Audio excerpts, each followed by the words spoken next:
Сәлем достар, сіздермен бүгін осындай әдемі, үрпілдек әрі дәмді кекстердің рецептімен бөлісетін боламын.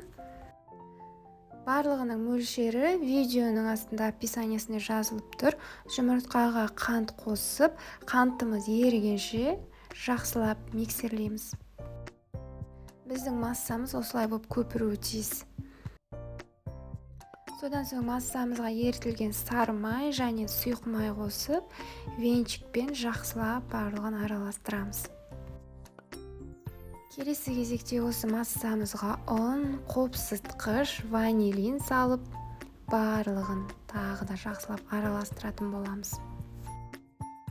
Енді біздің массамыз қою болады, міне дәл видеодағыдай. Енді осының үстіне ыстық сүт құйып, тағы да барлығын жақсылап араластыратын боламыз.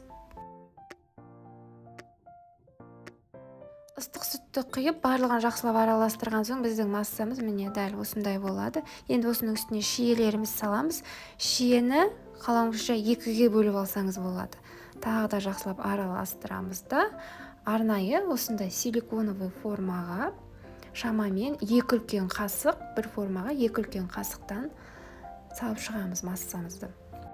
Енді 180 градуста қызып тұрған пешке жібереміз. Қызарғанша мінекей біздің кекстарымыз осылай болып шығуы тиіс. Сіздерге міндетті түрде жасап көрулеріңізге кеңес беремін.